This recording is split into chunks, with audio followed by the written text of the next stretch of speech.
Hello sir, welcome to social post. Thank you Nihal. Sir, ఇప్పుడు Trump statement తర్వాత and RBI కూడా ఒక notice ఇవ్వడం జరిగింది. సో ఈ రెండింటి మనం కంపేర్ చేసుకున్నట్లయితే మార్కెట్ అనేది ఫ్యూచర్లో ఎలా బిహేవ్ చేయబోతుంది? సో ఇన్వెస్టర్స్ అనేది ఎలాంటి కాషన్ ప్లే చేయాలి? సో రెండు జరిగాయి మేజర్ ఈవెంట్స్. ఓవర్ నైట్ నిన్న మార్కెట్స్ క్లోజ్ అయ్యాక ఒక విరమణ అనేది 2 వారాల విరమణ అనేది టెంపరీగా అనౌన్స్ అయింది. సో అదొక దానివల్ల ఏంటంటే మార్కెట్స్ పాజిటివ్గా తీసుకున్నాయి. అట్లీస్ట్ 2 వీక్స్ లోపల ఏదైనా కాంక్రీట్ ఒప్పందం జరిగిందనుకోండి, అటు ఇరాన్ మధ్యలో, అమెరికా మధ్యలో, ఇరాన్కి ఇజ్రాయెల్కి మధ్యలో కూడా గోయింగ్ ఫార్వర్డ్ ఎలాంటి డీఎస్కలేషన్ ఎలా అయిపోయి యుద్ధం ఎలా క్లోజ్ చేయాలి అనే కండిషన్స్తో ఒప్పుకొని, దాంతోపాటు సైమల్టేనియస్గా ఆయిల్ సప్లై ఏదైతుందో పునరుద్ధరణ జరిగి ఈ ఓపెనింగ్ జలసంధి ఏదైతుందో హార్మోజ్ జలసంధి కూడా ఓపెన్ అయితే మన గ్యాస్ కానీ ఆయిల్ కానీ నార్మల్ అయ్యే అవకాశం ఉందనే ఎక్స్పెక్టేషన్స్ మాత్రం మార్కెట్కి ఈ ట్రంప్ విరమణ ఒప్పందం ఏదైతే ఉందో 2 వీక్స్ అట్లీస్ట్ పాజ్ అయితే ఒప్పందం ఉందో దానివల్ల మార్కెట్స్ పాజిటివ్గా తీసుకున్నాయి. మనం చూసుకుంటే నిన్న ఈవినింగ్ ఇది అనౌన్స్ అయ్యాక యూఎస్ మార్కెట్లు కూడా 3-4% పెరిగాయి అండ్ ఏషియన్ మార్కెట్స్ కూడా 5-6% పెరిగాయి. సో దాన్ని క్యూ తీసుకొని ఇవాళ మన పొద్దున కూడా మన మార్కెట్ స్టార్ట్ అయినప్పుడు అవి కూడా 3% ప్లస్. నిఫ్టీ ఒక 750-800 పాయింట్లు, అటు సెన్సెక్స్ కూడా 2500 పాయింట్స్ పాజిటివ్గా స్టార్ట్ అయ్యి గ్రో అయింది. సో అండ్ ఈవెన్ ఇప్పటికి కూడా 3% ప్లస్ ఈవినింగ్ కూడా నడుస్తూ ఉంది. సో వన్ ఇంపార్టెంట్ థింగ్ ఏంటంటే ఇక్కడ ఈ యుద్ధం ఆగిపోతే మేజర్గా జరిగేది క్రూడ్ ఆయిల్ అనే ప్రైస్ అనేది తక్కువయ్యే అవకాశం ఉంది. దాని ఇండికేషన్ కూడా 114-115 నుంచి 100 తక్కువగా నిన్న ఓవర్ నైట్ $93-94 కూడా పడిపోయింది. ఇప్పుడు కూడా 97-98 100 కన్నా తక్కువగానే ఉంది.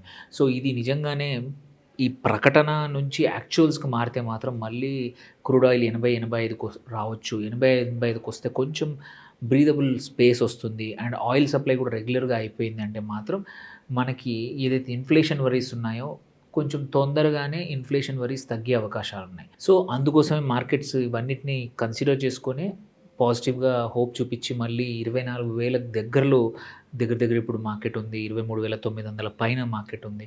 రీజన్ అది. So in the end important ఏంటంటే ఒక్కటి ఇక్కడ దీనివల్ల ఈ 1.5 మంత్ ఎపిసోడ్ వల్ల ఆల్రెడీ మన జీడిపి నెంబర్స్ ఏవైతే 7.2, 7.3 ప్రొజెక్షన్స్ నుంచి ఆల్రెడీ ఆర్బీఐ కూడా 6.9 వరకు తీసుకొచ్చేసింది ఇవాళ. ఇది ట్రంప్ది అనౌన్స్మెంట్ వల్ల జరిగిన ఎఫెక్ట్. మార్కెట్స్ పాజిటివ్గా తీసుకున్నాయి. సెకండ్ ఏం జరిగింది, 11 తర్వాత ఆర్బీఐ కూడా తన క్వార్టర్లీ రేట్ అనౌన్స్మెంట్ అనేది చేసింది. సో ఇందులో కూడా ఏంటంటే ఎంపీసీ రేట్ ఏదైతే ఉందో మానిటరీ పాలసీ కమిటీ చేస్తుంది. ఈ రేటు 5.25 దగ్గర అలాగే ఉంచింది. ఎటువంటి మార్పులు చేయలేదు. అంటే తన స్టాన్స్ కూడా ఏంటంటే న్యూట్రల్గా ఇచ్చింది. అంటే మేము పెంచుతామా తగ్గిస్తామా అనేది కూడా చెప్పలేదు. ఎందుకంటే అస్థిరత అనేది చాలా ఎక్కువగా ఉంది మార్కెట్ చుట్టూతా. అన్నీ ఇంత పెద్ద ప్రాబ్లమ్స్ ఉన్నప్పుడు వాళ్ళు ఎటువైపు డైరెక్షన్ తీసుకోవాలో వాళ్ళకి తెలియక డైరెక్షన్ ఇవ్వలేదు. సో బయట వరల్డ్ అస్థిరంగా ఉంది కాబట్టి దాంతోపాటు ఏంటంటే ఈ ఎటువంటిది ఇచ్చినా అది ఒక ప్రీమెచ్యూర్ రెక్లెస్ బిహేవియర్ అవుతుందని ఆర్బీఐ కూడా ఎంపీసీ మెంబర్స్ కూడా ఎవరు కూడా ఒక డైరెక్షన్ కూడా ఇవ్వలేదు.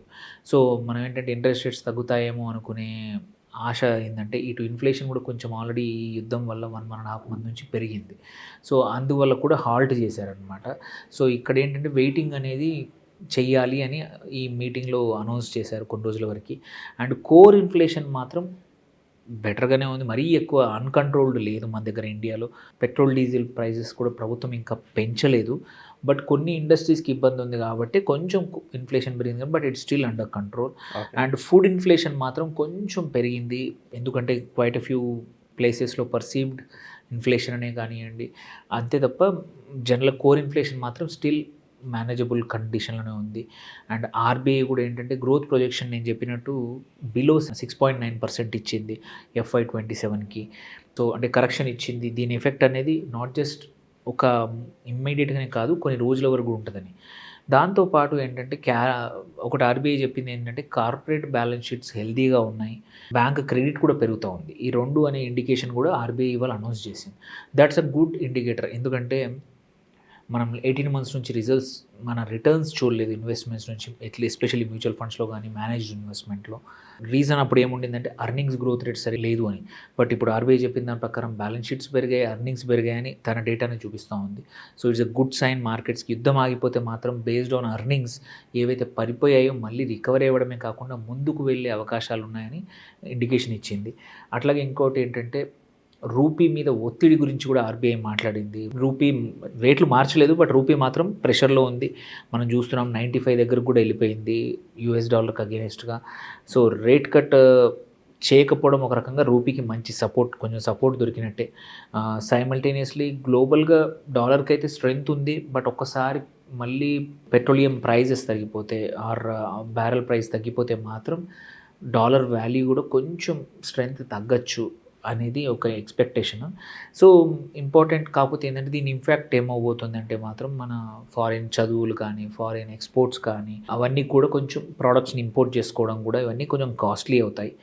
దెన్ కమింగ్ టు ఇది ఇన్వెస్టర్స్కి ఎట్లా ట్రాన్స్లేట్ చేస్తుందని చూసుకుంటే, ఆర్బీఐ అనౌన్స్మెంట్ తర్వాత మాత్రం కంపల్సరీ బ్యాంక్స్కి quite a few liquidity options ఇచ్చింది. So banks might perform well. అట్లాగే బ్యాంక్స్ ఎన్పిఎస్ని ఎట్లా మేనేజ్ చేసుకోవడం, ఎన్పిఎస్ని ఎట్లా బ్యాలెన్స్ షీట్లో బుక్ చేసుకోవడం, దానికి కూడా ఆప్షన్స్ ఇచ్చిందనమాట. దేర్ బై ఏంటంటే వాటి ప్రాఫిటబిలిటీ బెటర్గా కనబడే అవకాశాలు ఉన్నాయి. షార్ట్ టర్మ్లో బ్యాంక్స్ విల్ పర్ఫామ్ బెటర్, మంచి రిజల్ట్స్ ఇవ్వబోతున్నాయి. సో ఆన్ ద హోల్ బ్యాంక్స్కి మాత్రం కొంచెం ఈ క్రైసిస్ నుంచి బయటపడడానికి కొన్ని ఎగ్జామ్షన్స్ ఇచ్చింది RBI. So that is good.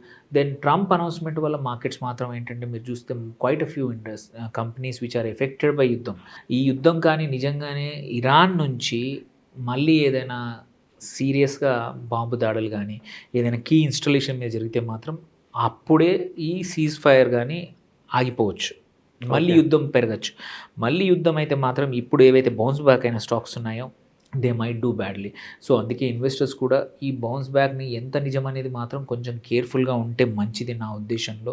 Iran నుంచి కూడా యుద్ధం మేము ఆపేసాము, ఈ టర్మ్స్కి ఒప్పుకున్నాము, అమెరికా ఈ టర్మ్స్కి ఒప్పుకుందని రెండు వైపుల నుంచి. ఎందుకంటే అమెరికన్ ప్రెసిడెంట్ని మనం ఏమంటే టాకో అంటాం. టాకో అంటే ఏంటంటే ఆయన ట్రంప్ ఆల్వేస్ చికెన్స్ అవుట్, అంటే ఒక మాట్లాడతాడు బట్ దాని మీద మాట మీద ఉండడు, వెనకాలకి వెళ్ళిపోతాడు అనేది టాకో. సో ఆయన అంటారనమాట. సో ప్రొవైడెడ్ ఈయన ఏదైతే విరమణం తను ఉండడము, అటు ఇరాన్ కూడా ఒప్పుకోవడం అనేది వెరీ ఇంపార్టెంట్. ఇప్పుడు అన్ని అమెరికన్ ప్రభుత్వం నుంచి ఎక్కువగా అనౌన్స్మెంట్స్ వస్తూ ఉన్నాయి. అటు ఇరాన్ సైడ్ నుంచి కూడా ఎస్ మేము విరమణకి సానుకూలంగా ఉన్నామని చెప్పితే తప్ప మీ పెద్ద అమౌంట్ని మాత్రం డిప్లాయ్ చేసే దగ్గర జాగ్రత్త. ఇప్పుడు 24,000 దగ్గరకు వచ్చిన ఇఫ్ సంథింగ్ ఒక్క పెద్ద బాంబు, ఒక పెద్ద కీ ఇన్స్టాలేషన్ మీద అటాక్ జరిగితే మాత్రం ఇది మళ్ళీ 22,000కి వచ్చినా I will not be surprise. Sir ఇక్కడ మనం చూసుకున్నట్లయితే ఇరాన్ అనేది ఒక 10 టర్మ్స్ అండ్ కండిషన్స్ అనేది పెట్టింది అమెరికాకి. ఇఫ్ అది కనుక సీజ్ ఫైర్ కనుక వెళ్ళకపోతే, సో మళ్ళీ ఇప్పుడు ఇందాక మీరు 22 దగ్గరికి వెళ్ళినా కానీ మనం షాక్ కావాల్సిన అవసరం లేదు. ఇఫ్ అదే జరిగినట్లయితే మార్కెట్ అనేది ఖచ్చితంగా 22 దగ్గరికి వెళ్ళి సపోర్ట్ అక్కడ వెళ్ళి ఆగిద్దంటారు, లేకపోతే ఇంకా తగ్గే అవకాశం ఉందంటారా? అదంతా కూడా directly proportional to intensity of యుద్ధం. ఏవి డ్యామేజ్ అవుతున్నాయి, ఎటువంటి ఇన్ఫ్రాస్ట్రక్చర్ డ్యామేజ్ అవుతుంది, జస్ట్ బాంబులు ఒకరి మీద ఒకరు వేసుకుంటున్నారు బట్ ఎటువంటి కీ ఇన్స్టాలేషన్స్, మనుషులు చావడం లేదు, అంతా బాగానే ఉంటే ఎఫెక్ట్ అంత పెద్దగా ఉండకపోవచ్చు. బట్ ఆయిల్ రిఫైనరీస్ కానీ, ఆయిల్ పైప్ లైన్స్ కానీ, అండ్ ఇంకొకటి ఇంపార్టెంట్, హార్మూజ్ జలసంధి ఎంత తొందరగా ఓపెన్ అవుతాయి అంత మంచిది. ఎందుకంటే అక్కడ నుంచి కొన్ని ఫ్రెండ్లీ కంట్రీస్ మాత్రమే అలో చేస్తున్నారు ఇరాన్. సో థ్యాంక్ఫుల్లీ మనం అందులో ఉన్నాము, బట్ సఫిషియెంట్ క్వాంటిటీ మార్కెట్కి తగ్గట్టు రావట్లేదు. దానివల్ల ప్రెషర్ అనేది వేరే సప్లయర్స్ దగ్గర పడి ప్రైస్ మాత్రం తగ్గట్లేదు అనమాట. సో అందుకే ఇట్ ఆల్ డిపెండ్స్ ఆన్, ఒక ఒప్పందం కావాలంటే ఇద్దరు చేతులు కలపాలి. ఈ కేసులో ఇరాన్ కూడా చేతులు కలిపినట్టు ప్రూఫ్ వచ్చి, ఇరాన్ కూడా విరమణకి నేను కూడా అనుకూలంగా ఉన్నాను, మాకు కావాలి అనిపించి అది వచ్చేంత వరకు మాత్రం it is better to be cautious than ఇప్పుడు పెట్టి డబ్బులు పొడగొట్టుకోవడం కన్నా అనేది నా ఉద్దేశం. Okay. So thank you sir మా సోషల్ పోస్ట్ వచ్చినందుకు. థ్యాంక్ యూ అండి.